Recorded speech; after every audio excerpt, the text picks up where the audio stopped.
Let's bring in House Republican Conference Chair Elise Stefanik. I imagine, good to see you, Congresswoman, you were on the same page as Kevin McCarthy, the speaker, with that move yesterday? Yes, absolutely. I've been supportive of the impeachment inquiry going back to July, Brian, and it's important to look at where we are today and the facts we've already uncovered. Since the start of this year, House Republicans have uncovered over 20 LLCs used by the Biden family. We've also uncovered over $20 million while then Vice President Joe Biden, that $20 million from China, Russia, Ukraine, Romania, going into the Biden family. We also know that according to very reliable confidential human sources that has worked for decades with the FBI, that there was a bribery scheme when it came to Burisma and the Obama administration's policy for Ukraine. So this is what I believe will be the largest political corruption scandal in our lifetime and potentially in the history of the country. The American people deserve all the facts and transparency. That's why we're making sure that we're pursuing impeachment inquiry. So Andy McCarthy writes today, without a vote, you're just renaming the Comer-Jordan investigations. Is that true?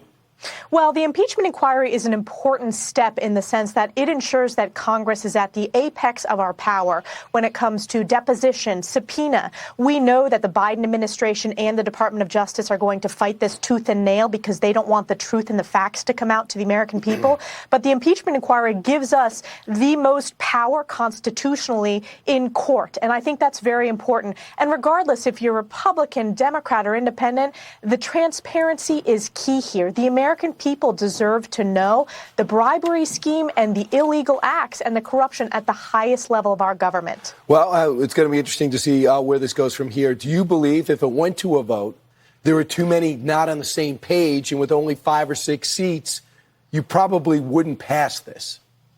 Well, Brian, every week the media underestimates us, and I think the more and more our members see the facts, that they see the information that has been gathered by the Oversight Committee under Chairman Jamie Comer's leadership, that they see the over 150 suspicious financial transactions as flagged by the Department of Treasury, I think every member, certainly in the Republican conference, is going to look at those facts in a very studious way and say that it's important to be transparent for the American people. I know Donald Trump talks to Kevin McCarthy and leadership like yourself pretty frequently, and many people talked about the chemistry you two have and the respect you seem to have for each other.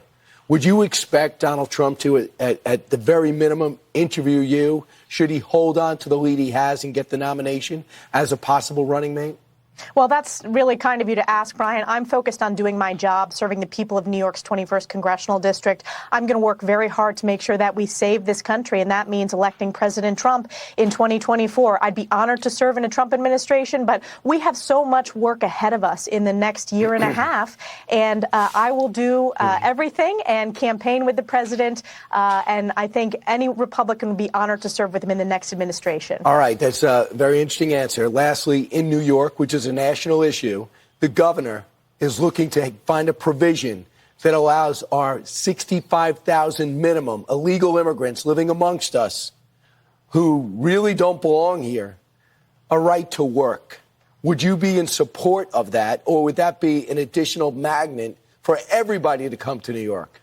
Well, I certainly oppose that and have been one of the leading voices speaking out against the amnesty policies, frankly, that have been perpetrated by Governor Hochul, Mayor Eric Adams of New York City, and most prominently President Joe Biden. And remember, these Democrat leaders in New York, they were the ones that initially said, we welcome illegals to New York State. Now it is an absolute crisis, whether it comes to we don't have the economic and budget and fiscal ability to care for these individuals. The over 19,000 illegals that are now in our school systems. That hurts hardworking New York families, New York students who already are facing significant challenges. And now to give them work permits in New York State, circumventing the state legislature, that's absolutely, I oppose it. And we need to secure the border. You have Eric Adams, Kathy Hochul begging Joe Biden for federal funds. What they really should be focused on is securing the border, because we know the policies that worked. And House Republicans passed the strongest border security package in the history of Congress.